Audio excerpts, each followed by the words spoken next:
नमस्कार दोस्तों, मैं डॉक्टर दत्त शुक्ला। मैं प्रावी आईवीएफ कानपुर में एम्ब्रियोलॉजिस्ट हूँ।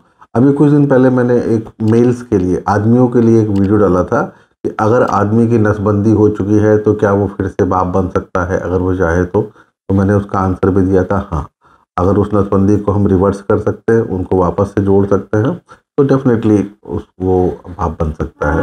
और इनकेस अगर नहीं भी कर पाते हैं तो भी हमारे पास ऑप्शन होते हैं, टीजा वगैरह। मेरे पास ना क्वेश्चंस आए ढेर सारे, हालांकि इसके ऊपर भी हम लोग कई सारे वीडियो बना चुके हैं कि अगर फीमेल्स में नसबंद है, मतलब फीमेल की फेलोपियन ट्यूब में, औरतों की नली में कहीं ब्लॉक है, कहीं बंद है, कहीं खराब हो गई है, कहीं डैमेज हो गई है, कहीं टीबी हो गई है, कभी एक्टोपिक प्रेगनेंसी की वजह से निकाल दी गई है। अगर फीमेल की फेलोपियन ट्यूब बंद है तो क्या वो माँ बन सकती है?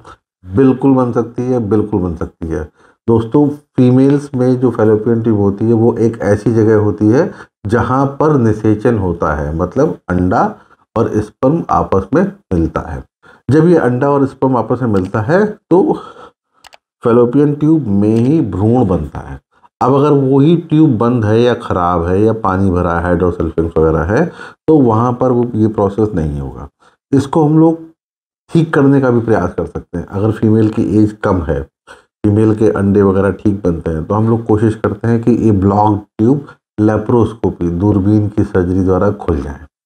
अगर ये खुल जाते हैं तो उसके बाद 2-3 महीने हम लोग कुछ मेडिकेशन दे करके नेचुरल प्रेगनेंसी लाने का प्रयास कर सकते हैं। उसके अलावा दूसरी चीज़, इन केस अगर फीमेल की जो ट्यूब्स हैं वो बहुत ज़्यादा डैमेज्ड हैं या उसमें पानी है भरा हुआ गंदा या उसमें कोई इन्फेक्शन है, तो भी हम लोग लेप्रोस्कोपी द्वारा इन ट्यूब्स को काट देते हैं या बांध देते हैं, लाइगेट कर देते हैं। उससे क्या होता है, ये जो पानी, गंदा पानी या इन्फेक्शन है, ये यूट्रस या ओवरी में नहीं जाता।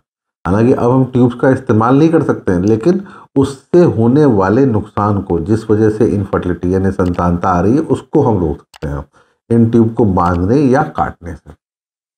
इनफैक्ट आई वुड सजेस्ट कि अगर वो ट्यूब हमारे किसी काम के नहीं है तो उसको हटा दो, ताकि भविष्य में भी इन्फेक्शन के चांसेस ना रहें।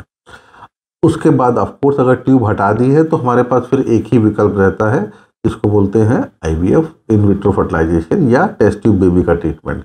उसमें क्या, ओवरी से अंडा लिया, हस्बैंड का स्पर्म लिया, अंडे को स्पर्म में डालकर, अंडे के अंदर स्पर्म को डाल करके भ्रूण बनाया और नीचे से बच्चेदानी में डाल के ट्रांसफर कर दिया, तो हमारा ट्यूब का काम उसमें नहीं रहता है। ये ज़्यादातर, अगर एज ज़्यादा भी है तो भी हम ट्यूब खोलने का अगर बंद है तो प्रयास नहीं करते हैं, क्योंकि ज़्यादातर मोर देन 90% केसेस में ट्यूब खुलती नहीं है। तो अगर खुलने का प्रयास करने से वो खुल लगता है कि क्लिनिशियन को ये खुल जाएगी, अपने आप नेचुरली प्रेग्नेंट हो जाएगी, तो ज़रूर हमको उसको एक ट्राई देना चाहिए।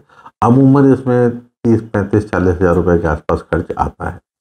कुछ दवाइयाँ अलग से होती हैं।